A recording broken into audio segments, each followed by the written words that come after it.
Hi, எல்லாம் நல்லா இருக்கீங்களா? கல்லூரி மாணவர்களுக்கு ரொம்ப பிடிச்ச மாதம் இந்த பிப்ரவரி மாதம், அப்படி தானே? கல்லூரி மாணவர்களுக்குன்னு சொல்ல முடியாது, அதாவது அன்பு செய்கிற எல்லாத்துக்குமே ரொம்ப முக்கியமான, அதாவது அன்பான ஒரு மாதம். கல்லூரியில் படிக்கிறவங்க எல்லாத்துக்குமே இது ரொம்ப ஒரு முக்கியமான ஒரு டைமாக இருக்கும். அதுதான் இதை சொல்கிறேன்னு உங்களுக்கு புரியும்னு நினைக்கிறேன். காதலர் தினம். இந்த காதலர் தினத்தில் நாம் எப்படியாச்சும் யாரையாச்சும் விரும்பணும், லவ் பண்ணணும் அப்படின்னு ஏதாவது அவசியம் இருக்கா? கிடையவே கிடையாது.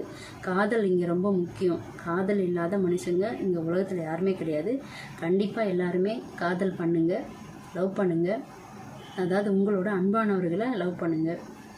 கல்யாணம் ஆனவங்க உங்களோட கணவன் மனைவி கணவனும் கணவன் மனைவியும், குழந்தை பெரியவங்க எல்லாமே அன்போட வெளிப்பாடு தான். எல்லா உறவுகளுமே அன்போட வெளிப்பாடு தான். அதனால் காதலிக்காதீங்க அப்படின்னு சொல்ல இங்கே யாருக்குமே எந்த உரிமையும் கிடையாது. அதுவே கரெக்டான ஒரு டிசிஷனை எடுக்க வேண்டிய ஒரு தருணம் கல்லூரியில் படிக்கிறவங்களுக்கு மட்டும்தான். அவங்களுக்காக தான் நான் சொல்கிறேன். அதாவது இந்த டைமில் நாம் ஏதாவது யார் எது சொன்னாலுமே அவங்களுக்கு பிடிக்காது. நீ என்ன அதை சொல்கிற, நீ என்ன அதை செய்கிற, நம்ம எந்த விஷயத்தை செய்யக்கூடாதுன்னு சொல்கிறோமோ அதைத்தான் செய்கிறதுக்கு தோணும். பார்க்குற எல்லாமே அழகாக தெரியும். பார்க்குற ஆண்களுக்கு அவங்க ஏன் பேச மாட்டாங்க, அவங்கக்கிட்ட எப்படி பேசுகிறது அப்படின்னு யோசிக்க தோணும். அதே மாதிரி தான் பெண்களுக்கும் தோணும். அந்த பையன் ஏன் நம்மக்கிட்ட பேச மாட்டான் அது நமக்கு தோணும். இது நீங்கள் மட்டும் இல்லை இதை முடிவு பண்ணுறது. இது உங்களுக்குள்ளே ஏற்படுற ஒரு ஹார்மோன் சேஞ்சஸ் கூட காரணம்தான். உங்களுக்கு பிடிச்சிருக்கு அப்படின்னா, பிடிச்சிருக்குன்றதுக்காக யாரையுமே யாரு கூடயும் நம்ம வாழ முடியாது இல்லைங்களா? அப்படி எனக்குமே முடிவு பண்ணிடாதீங்க. ஒருத்தர் உங்களுக்கு பிடிச்சிருக்கு, நீங்கள் இவங்க கூட நம்ம கடைசி வரைக்கும் இருந்தால் நம்மளோட லைஃப் நல்லா இருக்கும் அப்படின்னு நீங்கள் முடிவு பண்ணீங்க, இருக்கும்னு நீங்கள் நினச்சிங்கன்னா, உங்கள் அன்புங்கிறது எப்பயுமே உணர்வு சம்மந்தப்பட்டது. அதனால் மனசை மட்டும் வச்சு நீங்கள் முடிவு எடுக்கக்கூடாது. நீங்கள் உங்களுடைய அறிவுக்கும் நீங்கள் வேலை கொடுக்கணும். அதாவது இவங்களை பிடிச்சிருச்சுன்னு நீங்கள் முடிவு பண்ணிவிட்டு உடனே நீங்கள் அவங்கள விரும்பலாம், அவங்கள கல்யாணம் பண்ணிக்கலாம் அப்படின்னு நீங்கள் யோசிக்கவே கூடாது. அது தப்பான முடிவை என்றைக்கும் எடுக்க வச்சிரும். அதாவது இப்போ உங்களுக்கு பிடிச்சிருக்குன்னு வச்சுக்கோங்க, அவங்க லைஃப் லாங் நமக்கு ஒத்து வருவாங்களா? இவங்க கூட நம்ம, அதாவது பொண்ணாக இருந்தாலும் சரி பையனாலும் சரி, 2 பேர்த்துக்கும் ஒரே இதுதான். கடைசி வரைக்கும் இவங்க நம்ம கூட இருப்பாங்களா? கடைசி வரைக்கும் இவங்க கூட நம்மளால் இவங்க கூட நம்ம ட்ராவல் பண்ண முடியுமா? எந்த எதிர்ப்பு வந்தாலும் இவங்க கூட நம்ம கடைசி வரைக்கும் நம்ம ட்ராவல் பண்ண முடியுமா? கடைசி வரைக்கும் நம்மளோட சேர்ந்து வாழ்கிறதுக்கு இவங்க கரெக்டாக இருப்பாங்களா? அப்படிங்கிறத யோசித்து தெளிவாக முடிவெடுங்க. அதாவது மனசு மட்டும் சம்மந்தப்பட்ட விஷயத்தில் மூளை தூங்கிடும், அறிவு தூங்கிடும். உங்களை எதுவுமே யோசிக்க விடாது. அந்த டைமில் தான் நீங்கள் உங்களை தயார்படுத்திக்கணும். உங்களுடைய அறிவுக்கும் நீங்கள் வேலை கொடுத்தா மட்டும்தான் வாழ்க்கையில் நீங்கள் ஜெயிக்க முடியும். மனசும் அறிவும் ரெண்டும் சேர்ந்து தான் எடுத்த முடிவு கரெக்டாக இருந்தால் மட்டும்தான் அது உங்களுக்கான வாழ்க்கை. இதில் 2ல் ஏதாவது ஒன்று தப்பு பண்ணுச்சு, இது 2ல் ஏதாவது ஒன்று தப்பு அப்படின்னு ஒரு பாயிண்ட் அளவு யோசித்தாலும் நீங்கள் அந்த விஷயத்தை கைவிட்டணும். அதாவது கைவிட்டணும்னா அதுக்கு கொஞ்சம் டைம் கொடுங்க. அதாவது 1 வருஷமாக இருக்கட்டும், இல்லை 2 வருஷமாக இருக்கட்டும், கொஞ்ச நாள் டைம் கொடுத்தீங்கன்னா உண்மையான காதல், உண்மையான அன்புங்கிறது நீங்கள் எத்தனை வருஷம் டைம் கொடுத்தாலும் அது கடைசி வரைக்கும் அது நிற்கும்.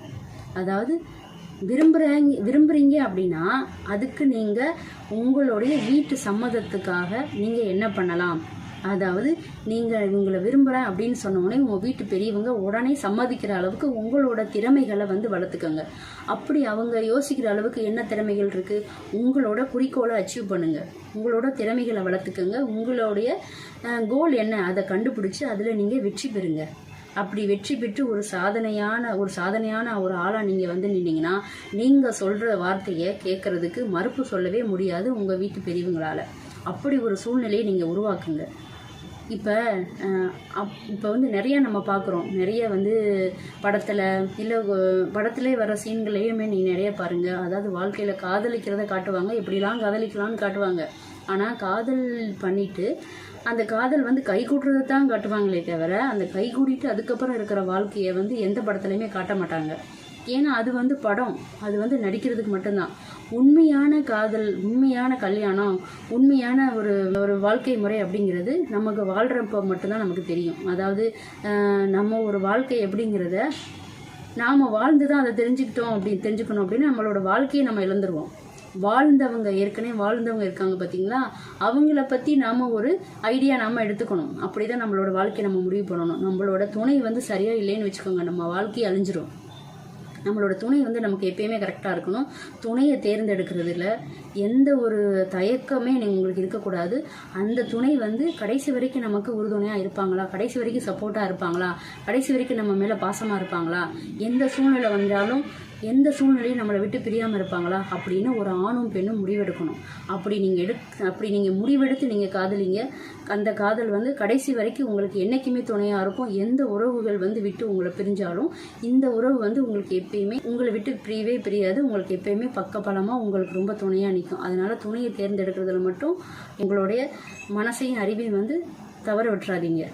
இந்த டைமில் நீங்கள் எடுக்கிற முடிவு உங்களோட வாழ்க்கையை வந்து கரெக்டான முடிவு எடுத்திங்கன்னா உங்களோட வாழ்க்கையோட நல்ல நிலைமைக்கு உச்சியில் உங்களை தூக்கி வைக்கும். அதுவே நீங்கள் தப்பான ஒரு டிசிஷன் எடுத்துட்டீங்க அப்படின்னா அது உங்களை எந்த ஒரு விஷயமே செய்ய விடாமல் உங்களை அகல பாதாளத்தில் கொண்டு போய் தெளிரும். அதனால் என் தம்பிகள் வந்து கரெக்டான ஒரு டிசிஷன் எடுத்து காதலிங்க, லவ் பண்ணுங்கள். லவ் வந்து ரொம்ப புனிதமானது. நானும் காதலிச்சு தான் கல்யாணம் பண்ணேன். அதனால் எல்லாருமே வந்து இதை நான் ஏன் சொல்கிறேன், என்னோடய அனுபவத்தால் இதை சொல்கிறேன். நீங்கள் வந்து கரெக்டான ஒரு டிசிஷன் எடுங்க. கரெக்டாக உங்கள் வாழ்க்கையில் ஜெயிக்கணும் அப்படின்னா, காதலில் நீங்கள் ஜெயிச்சாதான் வாழ்க்கையில் ஜெயிக்கணும் அப்படின்னு கிடையாது. சில பாட்டுகள்லாம் இருக்கும், காதலுங்கிறது கல்யாணத்தில் போய் முடிஞ்சால் மட்டும் போதும் அப்படின்னு சொல்லுவாங்க. காதலுங்கிறது கல்யாணத்தில் முடிஞ்சிருச்சுன்னா அந்த கல்யாணம் கடைசி வரைக்கும் இருக்கணும். பாதி நாள் வந்து பிடிச்சிட்டு மீதி நாள் கோர்ட்டில் போய் நிற்கிற காதலாக இருக்கக்கூடாது. அதனால தான் சொல்கிறேன், எப்பயுமே நீங்கள் காதலிக்கிறவங்க உங்களோட காதலுங்கிறது கடைசி வரைக்கும் உங்கள் கூட ட்ராவல் பண்ணுற உங்களுடைய உயிர் மூச்சாக இருக்கணும். நீங்கள் எப்போ இந்த உலகத்தை விட்டு போகிறீங்களோ அப்போ தான் அந்த உறவு வந்து போகிறதா இருக்கணும். அது வரைக்கும் உங்களுடைய இருக்கிற ஒரு உறவாக இருக்கணும். அது இல்லாத வழியிலேயே வந்து பாதியிலே விட்டு போகிற ஒரு உறவாக இருக்கக்கூடாது. அதனால் கரெக்டாக யோசிச்சு முடிவு பண்ணுங்கள். வீடியோ உங்களுக்கு பிடிச்சிருந்தா லைக் பண்ணுங்கள், ஷேர் பண்ணுங்கள், சப்ஸ்கிரைப் பண்ணிடுங்க. பாய்.